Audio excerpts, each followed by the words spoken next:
What's up, everyone? This is Mike Casu, and you're listening to the Brute Strength Podcast. This week's guest is Craig Ballantyne, entrepreneur, author, business coach. In this episode, we discuss his book that actually changed my life called The Perfect Day Formula. So we go through the concepts and the exercises that he lays out in that book, as well as things like how to find your purpose, how to become a better leader, and how to achieve any goal that you have in life.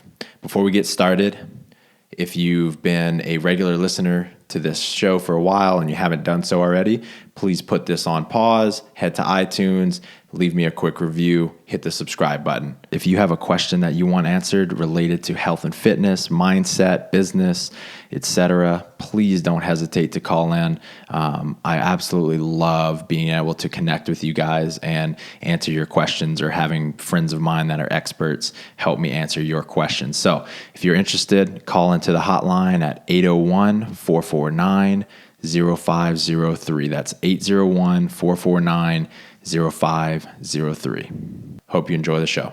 What's up, guys? This is Mike Casu, and you're listening to the Brute Strength Podcast. This week's guest is Craig Ballantyne. Craig is the author of The Perfect Day Formula. Is Early to Rise a book, Craig?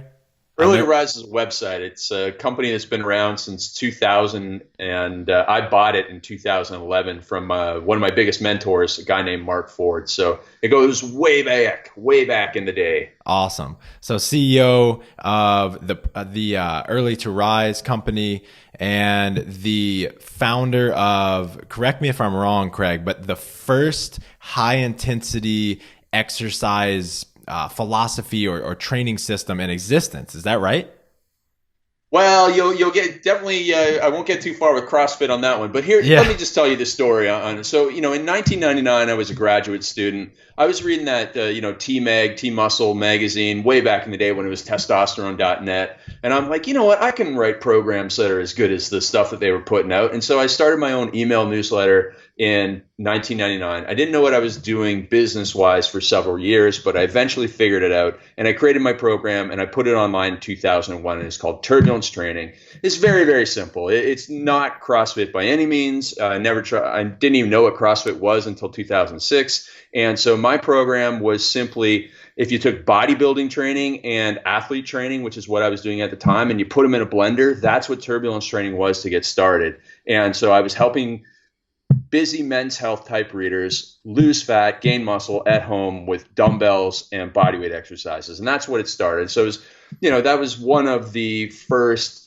kind of high intensity superset interval, no cardio programs to get popular in the early 2000s. And so that's where I stand on that. And everybody can have, their own judgment of it, and that's fine. But that's my history. So it kind of the idea came out of something you saw. There was kind of something missing, something that you wish existed, so you created it for yourself?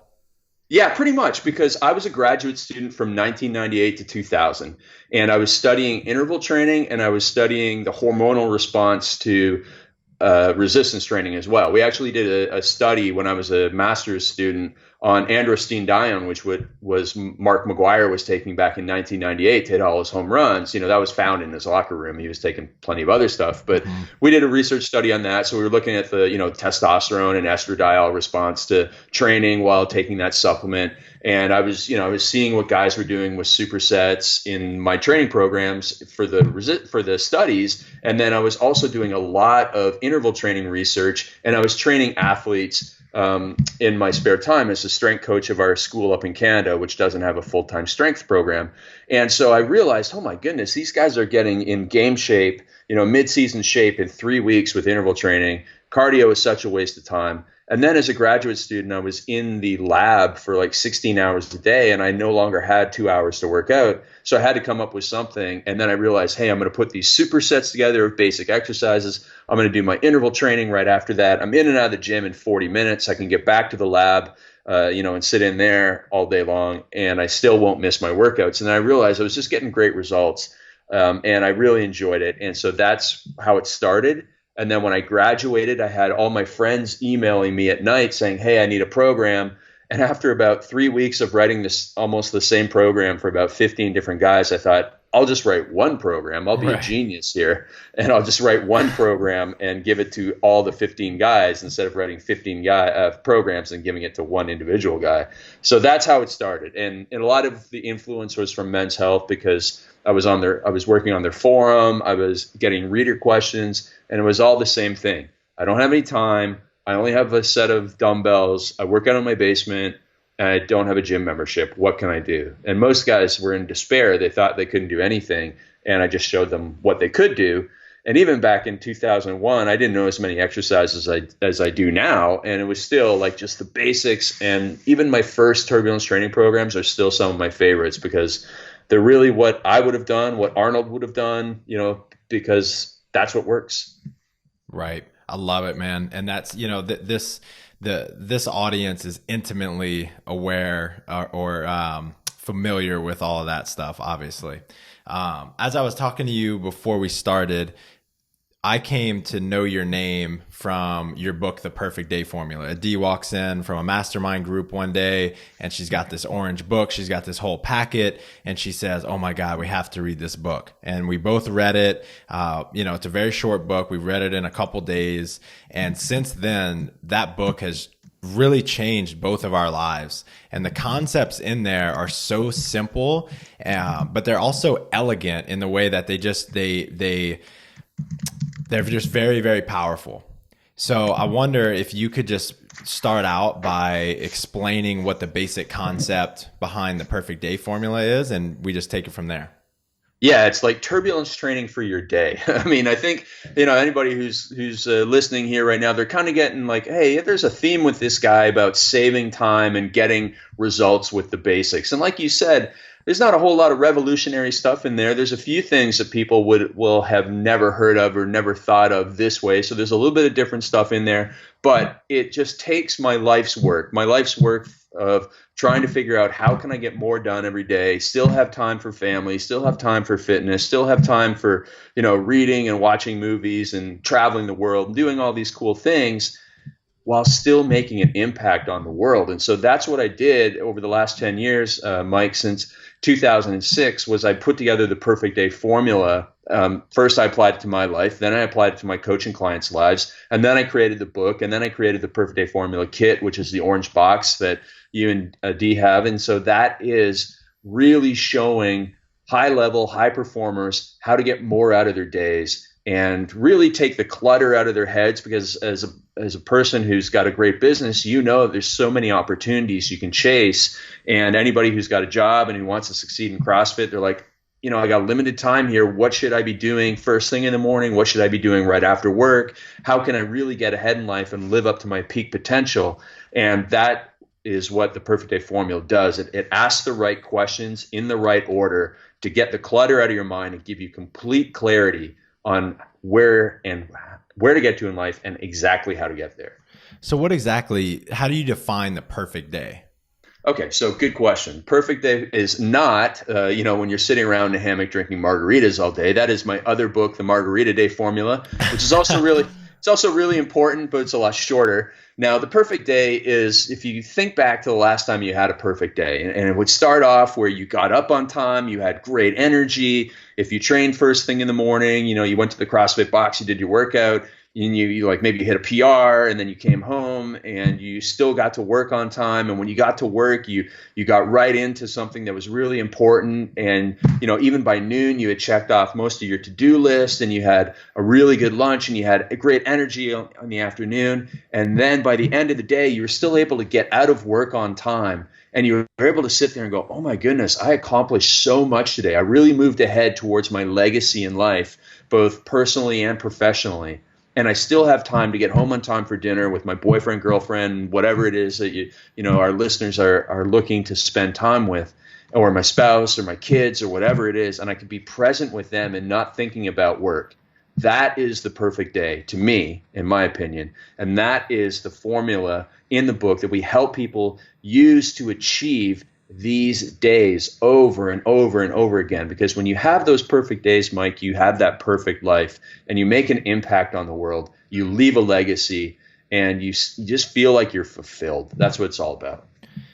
Man, if I could just be a testament to what you're saying, when I implement, the entire process, including the mastering the morning, but especially scheduling out my free time, it's amazing how much how productive I am, how much I get done, and then also how much fun I'm having, how much recharge time I'm having.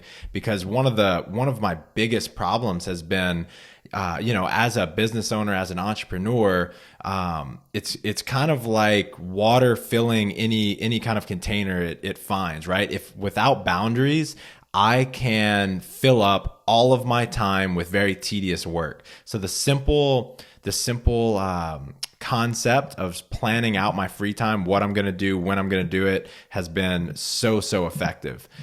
You put a lot of emphasis on waking up early and mastering the morning. What's the deal with that? Why is that so important? Well, a little caveat first here. So I don't think you have to get up first thing in the morning, really early in the morning. You can be a night owl and succeed. I like to say it's not about the hour that you get up, Mike. It's about the what you do with the hours that you are up. And you just perfectly described that, by planning out your free time. And so it's all about that planning mentality, being proactive. Because I like to say there's two types of people in life: people that are proactive, they're the successful ones, and people that are reactive, and they are the ones that struggle. And that doesn't matter if we're trying to apply that to relationships or to wealth building and to your career or to your training. If you're just going in the gym without a plan, you're going to suffer. You're not going to get the results. You'll probably get injured. I know. I do my old man warm up before every workout, and if I don't do it and I just go in and start slinging around the weights, I'm going to tweak something because I've just been beat up over the years with bad training. And so, or sport injuries back in the day. And so what we need to focus on here is planning our time. And if we want to get up at 4:00 in the morning like I do and write for an hour, by all means, you do that if it's the right thing for you. You don't have to join the 5 a.m. club. It's not right for most people. What you should do is just go and do something. I have this thing that's a little time journal that I give to all my clients, and everyone can download a free copy at craigballantyne.com/free gift. There's a couple of sheets there, and one of them is a time journal. And you go through a time journal, Mike, and you identify what you're doing in 20-minute blocks over the course of the day. And if you do this once or twice, you'll get a really good idea of when you're most creative and productive, when you have the best energy for training, when you suffer from going down and wasting time on the internet, when you have low energy, when you should be doing phone calls and catching up on stuff, and when you should be focusing on your number one priority. And most people will find that in the morning they have fewer distractions and more discipline. So that's why the morning works so well for us to move ahead on big projects, because the world is just set up for mornings. And most people, again, or some people, are meant to be night owls. But the thing is, you need more discipline at night in order to take advantage of your night owl energy, because you have dinner with your girlfriend at 8:00, and then the next thing you hang out and you watch a movie or you watch Game of Thrones, and it's 11:00, and now you have to go and write for an hour on your book, and she wants you to go to bed. I mean, I know which choice I would take. Mm-hmm. I would definitely be going to bed. But the thing is, you know that you have great energy at night, but you don't have the discipline to stick to it in most cases, even if you're a night owl. Right. So in the morning, we wake up, we have the energy, we have the clarity, the focus, fewer distractions, and that's why it's so powerful.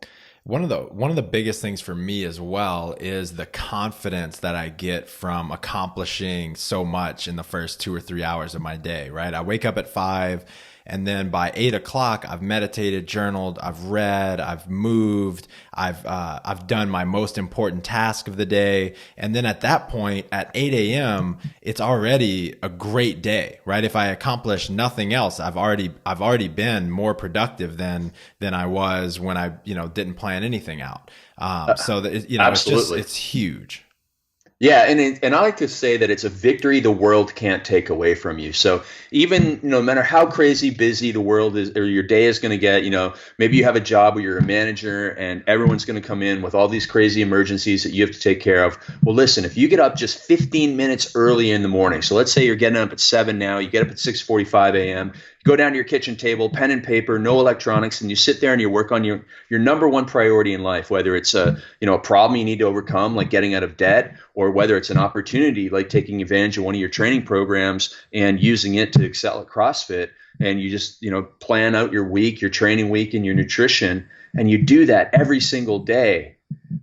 Doesn't matter how crazy busy the rest of the day gets, you have that victory the world can't take away from you. And so at the end of the day, even if the day was crazy, you can put a smile on your face and say, you know what? I ruled the day today because I got up early and I dominated that and I own my life. That's what it's all about. I love it, man. So I do not consider myself a morning person at all. But now that I've really instilled this habit of waking up early and conquering my morning, I'm excited to go to sleep so that I can wake up early the next day, right? Because I'm excited for that morning routine. So I'm wondering, do you have any tips or tricks on how to, because people are very resistant to this piece about waking up earlier. Do you have any suggestions on how they can kind of push themselves to get over that hump? Yeah, so what we really need to do is take a look at what our values pyramid. So we need to think about, okay, there's really 4 areas of life: health, wealth, social self, and our family. And so if we look down, we say, what are our real priorities in life? We're going to realize that, hey, listen, we want to be successful in our career. We want to be successful at training, and we want to build great relationships, in our family, whether we have a young family or whether we have an established family. And listen, we're going to have to make some sacrifices in order to do this. And that morning time is sacred for most people because, again, it's when you have fewer distractions. And so if you want to be the best dad in the world, you can't come home and be on your iPhone when you're playing catch with your son, or playing, soccer with your son. I see this at the park all the time. It breaks my heart. A little kid kicking the ball to his dad. Dad's on the iPhone. Dad's not even looking at the kid, and he just kicks the ball back in the general direction. And it hurts because, my dad and I, we used to play catch all the time, and he gave me his.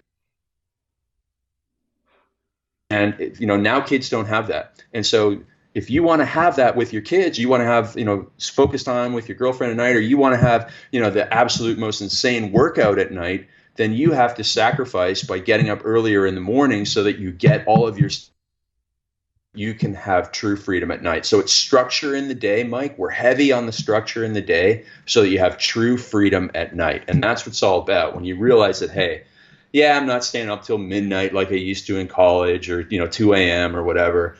But listen, you can watch all your TV shows at any time of the day now. There's really no excuses in this day and age to have to stay up late. All the TV shows are available 24/7 on demand. So there's no excuse that way. You can watch any movie anytime, and you can really take control of your life and shift your schedule so that you're going to bed a little bit earlier, but you're still waking up and dominating the day. You talk about the concept of non-negotiables. Can you talk about that a little bit? Yeah, so everybody needs to know what really, really matters in their life. And so for a young, maybe a young single guy's listening to this, like, I'm not married, I don't have kids, but what's really the biggest thing in your life? Well, maybe it's training. Okay, if training and accelerating at a CrossFit Games is your number one priority in life, then you will have no problem understanding the term non-negotiables. Non-negotiable is training. I have to train X number of days per week. I absolutely have to. I know that these events are going to be at the games I'm going to, or probably going to be at the games. So I know I have to have them in my training. I know that I have to have, 3 recovery sessions per week, whether it's massage, ART, having a foam rolling mobility session. I have to have this nutrition program. These are all non-negotiables if you want to excel in the CrossFit Games. And therefore, we can just use that same mentality for, okay, I'm training hard and, but I really want to build up a nest egg to buy that house for my fiance. And so for me, having, 2 hours extra on a Thursday morning to practice my sales scripts before I go on the road and do my sales calls, that is a non-negotiable in my life because I must get better at my selling in order to make more money, because that is my number one priority in life. And so your non-negotiables are all based around what is most important to you in life. If someone who is listening who is a strong Christian, they're going to say, listen, 15 minutes of Bible study every single day is a non-negotiable in my life. And so everyone should have those. You can't have too many of them, of course. Otherwise, you're like this stupid article I read on the internet about the 14 things that successful people do before breakfast. And it takes like 5 hours to do all these things. Right. Like successful people don't do 14 things before breakfast. They focus on top priorities and get those done.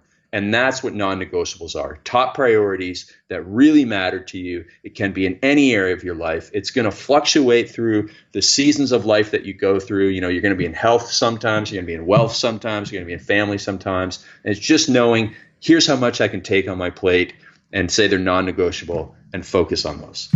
So say someone, they assert that it's a non-negotiable that they stick to their flexible dieting plan or their diet plan that they're on. And they come to you and they say, Craig, this is a non-negotiable to me. It's so important for me to be in the best shape of my life. I'm training for the games or I just want to look as good as I can. But I keep messing up. What ways can they stick to that plan? Stick to their non-negotiables? Great question. And so I want people to bear with me as I use this example, but there's something that I learned from vegetarians and vegans that is something that can help us here. Now, let's say two people go to a barbecue and one of them is a vegetarian and one of them is just a normal Men's Health type reader, and they both want to lose 10 pounds. And they go to this barbecue or cookout or whatever you Americanos call it. We call it a barbecue up here in Canada. Maybe a grill out or a cookout or whatever, And we call it a crawfish boil where I come from. Oh, there you go. Yeah. So you go to this thing and the host comes over and he shoves, giant cheeseburgers in your face. And he says, listen, you got to eat one of these cheeseburgers.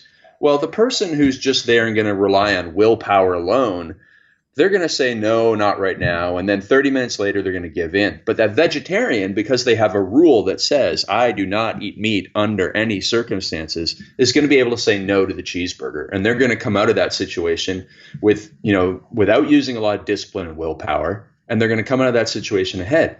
So now we go back to your question about, okay, let's say somebody wants to follow, paleo diet, but they keep on getting peer pressured into birthday cakes and all this stuff. Mm-hmm. Well, now they just establish it as a rule. Here's a rule, a non-negotiable in my life. I'm going to get accountability for this. And nobody likes to be a hypocrite. So if you say to the world, you say, hey, I follow this paleo diet and I'm not, going to stray from it because it serves my purpose of getting in great shape and looking the best I possibly can. And you tell the world, you tell your friends, you tell all the people on Facebook, if they see you eating a piece of cake or a donut, they're going to call you up and they're going to say, hey, you're a hypocrite. You said you're doing X, but you want to do X, but you're doing Y. And nobody likes a hypocrite. To be found out as a hypocrite is one of the most demeaning, insulting, lowest points of a person's life possible, because everybody looks at a hypocrite and says, that person's just a liar. They're going to tell me one thing and they're going to do the other. And we don't want to be seen that way. So if you make your rule, you set your rule for your non-negotiable, and then you make it public and you get accountability from somebody who will hold you to a high bar in life, then boom, that is going to help you stick to whatever plan you make, whether it is following that nutrition program or whether it's setting aside $200 a week from your paycheck or whatever it is. You're going to set that bar for yourself and you're going to live up to your standards because you don't want to let people down. One thing that I've implemented, well, I haven't necessarily implemented it yet, but if I don't wake up at 5 a.m. on a weekday, then I have to donate $100 to the rainforest. This is something I got from a buddy of mine. So it's, in line with what you're saying. And now it's not, my first idea was to give $100 to an organization. I won't say which organization, but one that I don't believe in at all. And I just felt like that would be contributing to the detriment of the world. So, I believe in saving the rainforest. So anytime I don't wake up that early, I have to donate, and $100 is enough where I'm going to remember, and it's going to be enough to push me out of bed. And it's worked really well so far. That's brilliant. And I actually have a very similar one. So I gave up swearing several years ago. And so whenever I swear now, I have to donate $100. And so very much similar to you, $100 is painful enough where you're like, man, even if you found $100 on the street, you wouldn't want to have to give it away. No way. No way. So that's a really, really, really great example. And so there needs to be consequences for you falling off your plan. And when there's real consequences, like in CrossFit Games, there's obviously real consequences. You lose, you're not seen as doing your best, or if you don't train properly, you can get hurt. And so we need to make the same consequences in our lives in the other areas, whether it's getting out of bed at a certain time, or whether it is holding ourselves to a higher standard in our behaviors. That's really important. So it was really, really great point, Mike. So you in Early to Rise, I know that, or it might be the perfect day formula. One of the things that you offer is coaching for entrepreneurs. And I know that one of the most important things for entrepreneurs, and really in any high performer in general, is to find and put some clarity around your purpose, your why. How do you help people find their purpose? Great question. It is really important. And it's so weird because when I started speaking several years ago, a lot of people come up to me after and say, Craig, I love what you're saying, but I don't know what really matters to me. And that kind of threw me off because, it's something that I've thought a lot about, it really matters to me. And so at first I didn't know what to say, but now I've thought about it for many, many years. And it comes down to identifying what season of life you're in. Are you in a season of family building? Are you in a season of health or, training? We talked about that a lot today. Are you in a season of wealth building, like a young guy who, just got a fiance, knows that he's going to, get married soon and need to buy a house and then have kids? He's probably in a season of wealth building. He's like, oh man, I got to build up some cash here. Or are you in a season of personal enrichment? And what that is really giving back to the community, which is something that my mother's in right now at the age of 75. Her number one priority is not about work, obviously, and her health is good. It's about making sure that she's giving back in her charitable organizations. And so she gets up and focuses on that. So once you've identified which season of life you're in, now it's very easy for us to identify, okay, well, what are your major goals in this season of life? Where do you want to be in 3 years from now? We build out their vision. We create what I call a movie script for their life.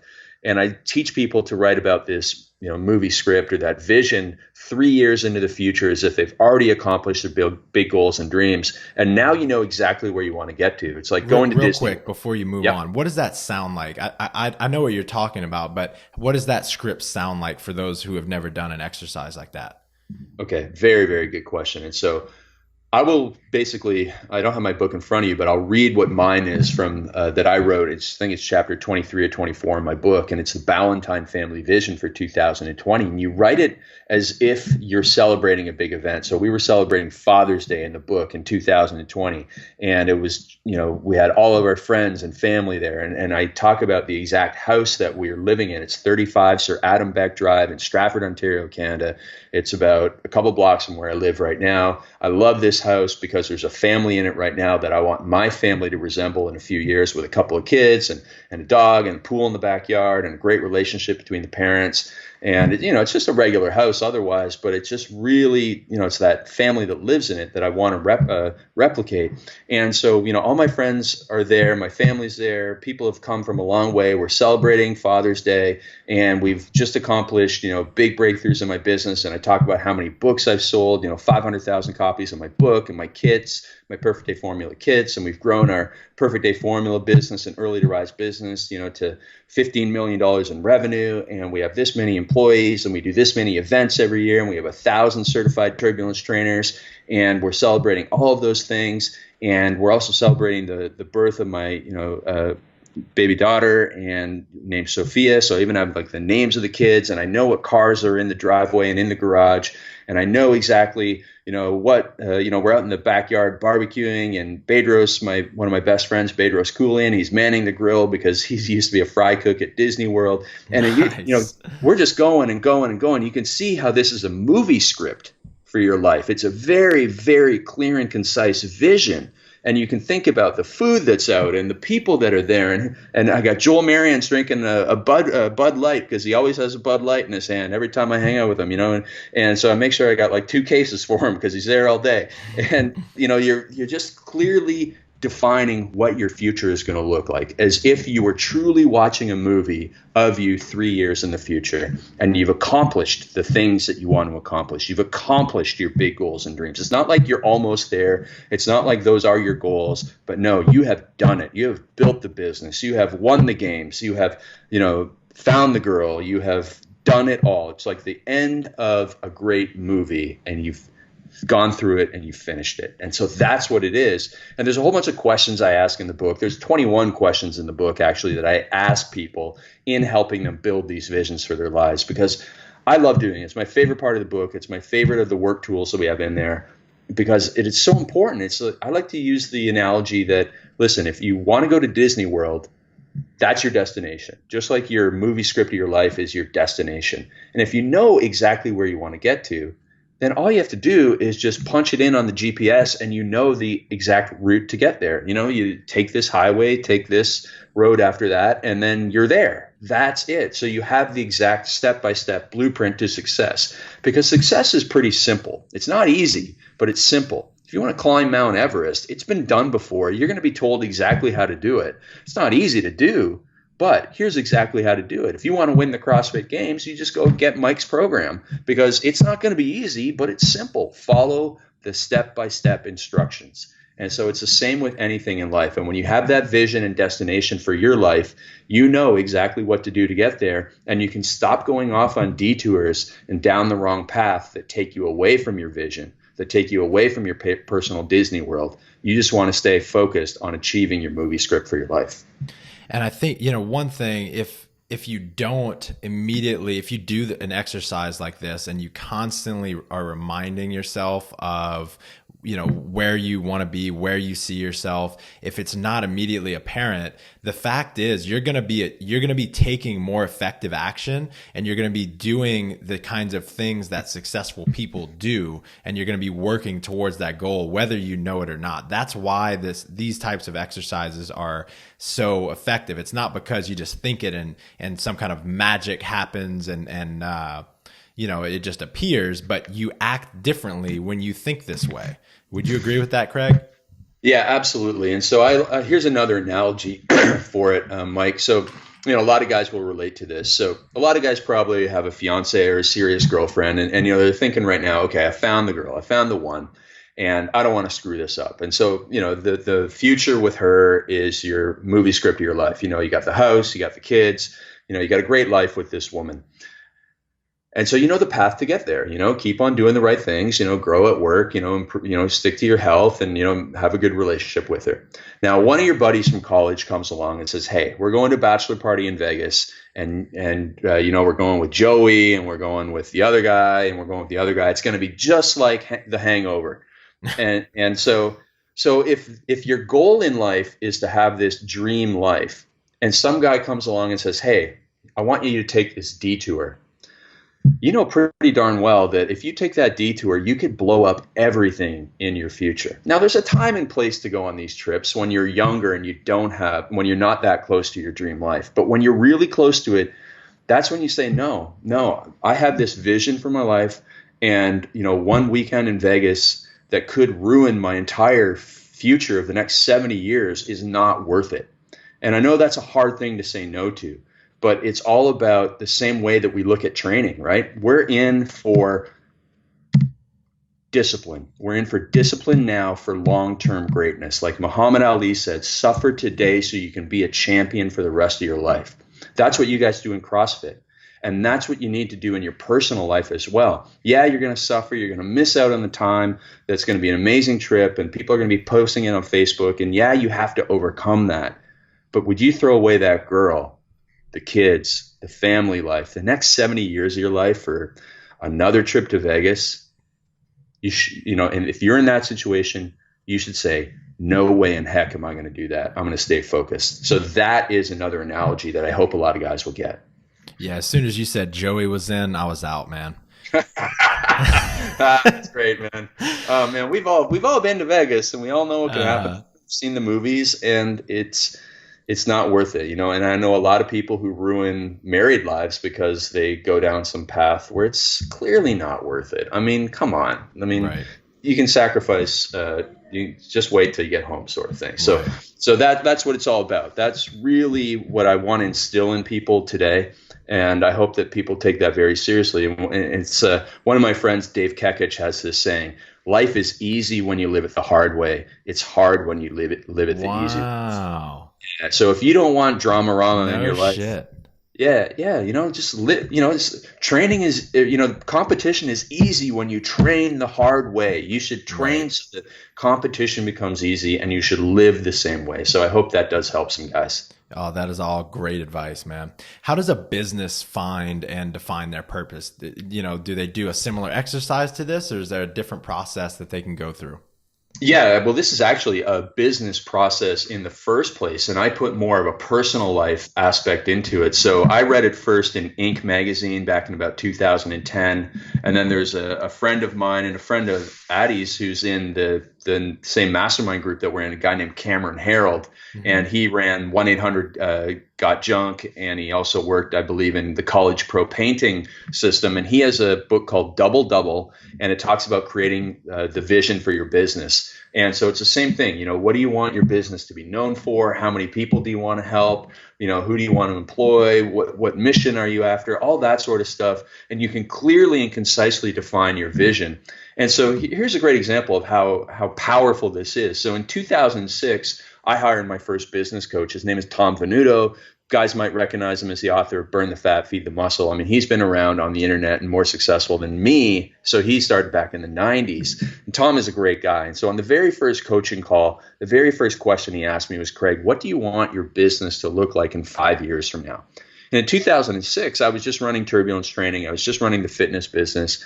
And I said to Tom, Tom, the website Early to Rise. It's really great. It helps people build their health, their wealth, makes them wiser people, and it helps them build their relationships as well. And he said, yeah, I know that site. And I said, I want to have a business like that in 5 years. And that was 2006.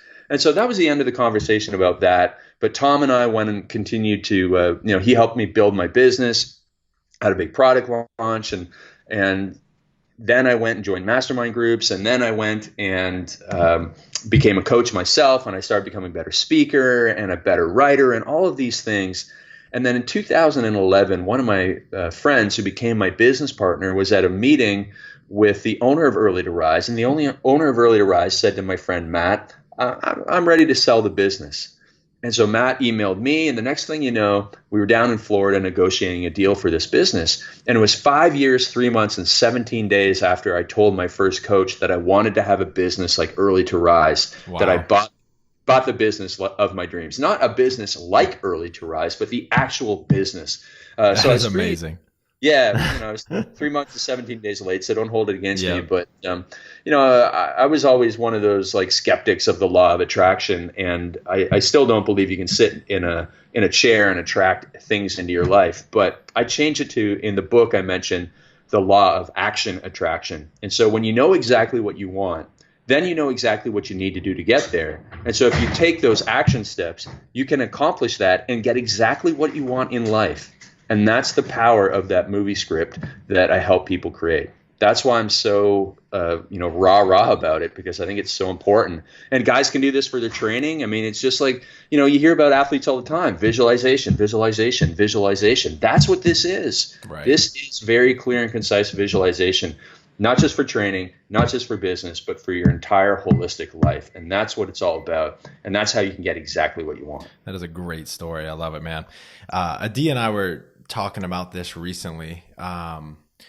We notice in the, entrepreneurs in general have a ton of drive, a ton of motivation, very high performers. They've got all of that stuff dialed in. But what I've noticed is a lot of them don't have all of that much tranquility or inner peace. And so I'm wondering, how important are those two things to you, and how do you ensure you keep them while you're still, pushing hard to grow your businesses and to grow as a human being? Well, it's a great question, and it goes back to 2006 when I started my journey towards the perfect day formula. So I had anxiety attacks. It was right around the time I hired my business coach, Tom. So it's funny, I would be on these calls with Tom, and I'd be thinking to myself, "Don't freak out, don't freak out, don't freak out," because I I thought that I would have to give up the call in the middle of it and then run outside and get fresh air. And these anxiety attacks actually sent me to the emergency room twice, thinking I was having a heart attack. And here I was, 30 years old. I had too much freedom in my life because I was running this online business and working all day and then partying all night and training in the morning. And it was a recipe for disaster. And so then I started figuring out I need more structure in my life. And then I started reading Stoic philosophy. So Ryan Holiday, a man who's down in Austin, close to you, he is making Stoic philosophy fashionable again with his books, and it really is valuable. And what it has helped me do is stop comparing myself to others. When I read this little book, The Art of Living, which is a translation of Epictetus's most important lessons, it's a really simple book. I mean, it's written for the layperson. You read one page a day, just like a horoscope, and it just always speaks to you. And when I read that, the weight of the world was taken off my shoulders because of this 3C formula that I then talk about in my book, which is control what you can, cope with what you can't, and concentrate on what counts. So you can apply that to any area of life, but we can apply that to, let's say you want to be, number one at CrossFit. What do you control? You control only your training. You control only your nutrition, only your recovery, and only your mindset. You don't control what events they choose. You don't control what your competitor's doing. You only control yourself. And so you focus all your energy on that and you forget about the rest, and it reduces stress and increases focus. So control what you can. Cope with what you can't control. If people are saying negative things about you, if you're trying a new program and people are saying, oh, that's not going to work, ignore them. Disassociate yourself from that world. Don't go on your competitor's Facebook page and see how they're doing, because that might stress you out. Just don't worry about other stuff. If it's raining outside, you can't control it. If your boss is a jerk, you can't control it. If you're stuck in traffic, you can't control it. All you control are your thoughts, words, and deeds, how you respond to situations. And then you concentrate on what counts. You concentrate on your training, on your results, on giving your best efforts. In the bigger picture, in the real world, you concentrate on the relationships and that you have, the experiences that you're going to have, the memories that you're going to make. That's really what matters. And so when I applied that 3C formula to the perfect day, it's control the morning, because that's what you control the most. Cope with the chaos of the world in the afternoon by planning ahead for all the emergencies that could come up. And if you do that, you'll get out of the afternoon unscathed. And then concentrate on what counts at night, which is work really hard and focused and structured during the day so that you have time for family and training and relationships and movies and whatever else you want to at night. That's true freedom. More structure equals freedom. Just like Jocko Willink, who I'm sure you all know. I mean, his discipline equals freedom, I think. And it's the same thing. Discipline and structure equal freedom. It's a paradox, but it is so, so true, because I know what happens when you have too much freedom. I had the paradox of freedom. I had all the time in the world and I made bad choices. It wasn't until I put structure into place that I was able to get more done and have more success and actually have a healthier life. And we see this with rock stars and movie stars all the time, like Johnny Depp. Johnny Depp is burning through $2 million a month, as you read about in the papers these days, because there's nobody there saying, no, Johnny, you can't spend money on this. You can't spend money on that. He spent $1 million or more to shoot Hunter S. Thompson's ashes into space. You can't do that, And Mike Tyson also, he blew through $300 million because he had too much freedom. God. No one was there to say, no, Mike, you can't buy the tiger, Mike. You can't buy another house, Mike. You can't do this, Mike. You can't buy the chains, Mike. And $300 million is gone. If he would have had structure, if he would have had some no men around him, he'd be in a much better place. So that's what it's all about. Structure equals true freedom. Amen, brother. So if this is if these are new concepts, especially the concept of figuring out what you're in control of, what's outside of your control, and what is in a little bit of both. If that's a new concept for people, and they identify the things that are outside of their control, they identify the things that are inside of their control, but they find themselves just getting caught up in, kind of negative loops of thought, right? They know they shouldn't. They know that, what they're thinking about is outside of their control. What advice do you have to help them get out of that kind of negative thinking? So what they need to do is, first of all, identify what triggers this. what triggers this? It's just like an alcoholic needs to identify what triggers the want to go and drink, or someone who, is obsessively checking email. What triggers that? Is it boredom? Is it stress? What is it? And so when you identify that, then you can start to build in what I like to say, you build a fence around yourself to protect yourself from these distractions. And so it might be that, you're just looking for something to do, because you've worked for 3 hours in a row and you're like, oh man, I just need a break. Mm-hmm. Well, take a break a different way. Go outside, walk around in the fresh air, get out on the foam roller, but do something that doesn't allow you to go and, get in these negative feedback loops. For other people that, have trouble with struggling with going online, you can set up your computer using something like Internet Freedom that blocks you from going online. Mm-hmm. And you really just need to put in these fences that just block you off, these boundaries. And so whatever it is, block yourself off. And then if you find yourself in there, you need another trigger that gets you out of it. So if you find yourself in a negative loop, in a negative feedback loop, and you're criticizing yourself or you're thinking bad thoughts, call somebody, text somebody, do something positive.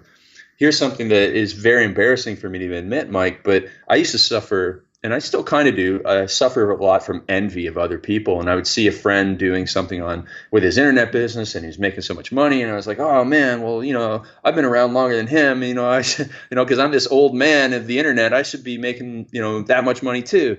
And then I realized, what, this is serving nobody for no purpose. There's no value to me. What does it matter if someone goes and makes a ton of money? It doesn't matter because it doesn't change my life at all.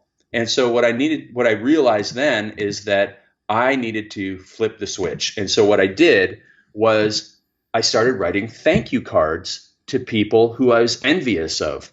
And it made me feel better because I'd be writing something like, hey, brother, awesome to see your results. Thank you for being a leader. Thanks for all the good times that we've had. And by the end of it, I was like, oh, this is so much better. Because now I'm happy for him being successful. I mean, would I really want to see the guy not successful? Would I want him to have a bad employee that steals all his money? How would that serve me? How would that make me any better? Right. It would just make me feel like a bad person. And then when I would put this little thank you card in the mail, and I still do this. I send a thank you card in the mail to somebody every single day, and it puts a smile on my face and reminds me the little things in life that matter the most. And so in a negative feedback loop, first, protect yourself from getting into it in the first place. And second, find a way out of it as quickly as possible, whatever you have to do. And I know that there's ways that you can do it. So hopefully that helps. Absolutely. It's funny that you brought that example up because I was about to share just about the same thing. The only thing that I would add is, guys, if you're, if these are new concepts to you, you just have to persist. You've been thinking a certain way for, X number of years. It's not going to change instantly. You're not going to just decide, I want to focus on what I'm in control of and block out all the rest.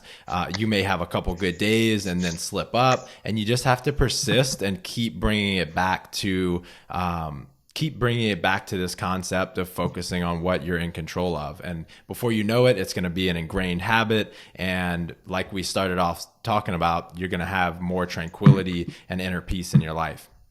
Yeah, and I think our listeners should always just use the training analogy.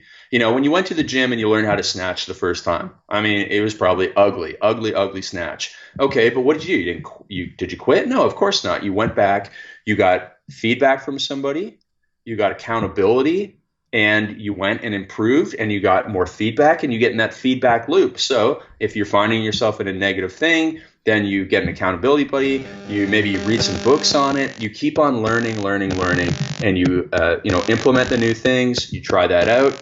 You get feedback on that, and you continue on. And it's just like no one will ever have the perfect snatch, except for a few gold medal winners in the Olympics. You'll just never have that perfect, ability to block out all negativity. I mean, you'll get really good at it, but you'll never be perfect. And so, like Mike said, there'll be days where you might slip back a little bit, and don't be hard on yourself. Just focus on what matters, of getting better every day, constant and never-ending improvement. What are 2 to 3 tactical things that you do as a leader on a daily or weekly basis that you think most contributes to the success of your companies? Okay, so one thing that I do that is really, really powerful and important is I write a weekly team email. And so in this weekly team email, it goes out to all of our team members, and it talks about how we're doing as a company, our revenue. We do total transparency in our numbers, and then we share what we're doing next, and then we highlight the success stories of our clients and our customers, and then we talk about how we're growing our big reach with our ETR company, and then we highlight an employee in the next section, and then we talk about one of our core values in the final section. And there's one more area where I open it up to feedback from our team. I say, here's this week's question. How can you help? What's your advice on doing this, this, or this? And we just get, this goes out every Wednesday. I've written 250 editions of this since I bought the business, and you can also do a video version, which is some of what my younger coaching clients do. They do a video version for their team, and it just keeps everybody on track and everybody knows what's going on, because no one likes that black box. They don't like that feeling of the unknown. Like, what's the boss thinking today? Is he going to fire somebody? Are things going well? I don't even know. And that causes so much frustration and angst in team members. So it's the same with, if you went to a workout and you didn't know what exercise was coming next, you'd be thinking, oh, I don't know what's coming next. You'd have that anxiety. And so it's the same with the employees. They just like a child, they want to know, hey, what's going on with mom and dad? What's really going on here? And the better communication you have, the better that you'll build the culture in your business. And so that's really powerful. That's one of the most important things we do. We also do a weekly alignment meeting, more on the actual tasks that they are working on. And then we do a daily sales meeting called War Room, which we talks about, okay, here were sales yesterday on that. Yeah. So we do that War Room, which is really, really powerful part of increasing sales, because it's like software, a constant reiteration, and like, here, we're going to test this today and come back tomorrow and test something else, and by constant testing you get better and better. So those are some of the things that are helping to build our business. Awesome, man. I absolutely love the first one, the weekly check-in. That's awesome. Cool. So you're all about self-improvement, productivity, growth, et cetera. Where does fun fit into all of this? And how important is it to be doing exciting things? Well, I'm one of those people who loves what they do. And so most of what I do is fun to me. And I've gotten rid of a lot of the things that are no longer fun in my life. And I do a lot of traveling. I love to travel the world. I go to about 3 or 4 new countries every year. And when I do, I combine that with teaching. So usually every year, this will be our 8th year, we're doing an entrepreneurship camp in Lithuania. And so again, this will be my 8th year of doing it with a friend of mine. And so then I track on, a country before the camp and a country after the camp. Last year I went to the Olympics with my friend Joel. And so we had a big trip there, and I travel a lot for work. And so I'm always, that's one of the things I love to do. And then, I do the little things like watching, some movies. I love the Marvel movies. And then, I play with my dog a lot. And so it's really simple stuff. But there's this one quote, I rambled on so I could find this quote. I love this quote, and it's improperly attributed to a Zen saying, but it's not. I don't know who said it, but it says this: the master in the art of living makes little distinction between his work and his play, his labor and his leisure, his mind and his body, his education and his recreation, his love and religion. He hardly knows which is which. He simply pursues his vision of excellence in whatever he does, leaving others to decide whether he is working or playing. I love that. Make no apologies for how you live your life if you live according to that code. Wow. Love it, man. Yeah, it's pretty cool. All right, let's wrap it up. I have one more little thought exercise for you. Okay. Just complete the following sentence. If you really knew me, you'd know that. And just to show you what I mean. So for me, I have a very, like, people that really know me know that I have a very offensive sense of humor, and I'll never let that out on, in public, because it's offensive, and I would never use it in a malicious way, but that's just, I just find it funny. And so I tried inserting some of that in early podcasts, and it just felt, it didn't feel right. So I took that out. Yeah, well, I would say something very, very similar is that I'm actually a lot more, I'm a lot funnier and more playful once you get to know me and hang out with me and spend some time with me. But most of the interviews I do are all about this structure and formulaic stuff, and so I mean, I just am a kid at heart. Awesome. I wish I could. I wish I could. I'm one of those people who does have regrets, and I wish I could go back and treat some people a little bit better, specifically some girls who treated me better than I treated them. Awesome, man. Thank you so much, dude. Do you have any wishes or ask of our audience before we take off? No, I don't, but I would like to say one thing. I always like to end my shows on this, that the most important things in your life are the people that you meet and love over the course of your life, and the experiences you have with them. So when you look at all this structure, remember what you're doing it for, the people and the experiences. And so if guys are interested, check out my book. You can get a copy, just pay shipping and handling by go to freeperfectdaybook.com, freeperfectdaybook.com. Just pay shipping and handling, and we'll ship you a copy of the book. And I'm really proud of it. It's my life's work, and I know it'll help you. Don't pass that opportunity up, guys. It will change your life. Where can they find out more about you, keep up with you on social media, all that stuff? Well, I just started Instagram, so I'm very proud of that. So nice. Instagram.com/real Craig Ballantyne. And then Twitter, I'm pretty responsive at twitter.com/Craig Ballantyne. And then please check out our articles. As Mike said, we have a ton of content at earlytorise.com. And that's Craig, Ballantyne, Ballantyne. Craig, thank you so much for giving up so much of your time today, brother. I really appreciate this, man. It was a lot of fun. I do a lot of business interviews, and this one, combination of training, business, personal life, it was one of the best I've done. So thank you, Mike. Awesome, bro. Take care.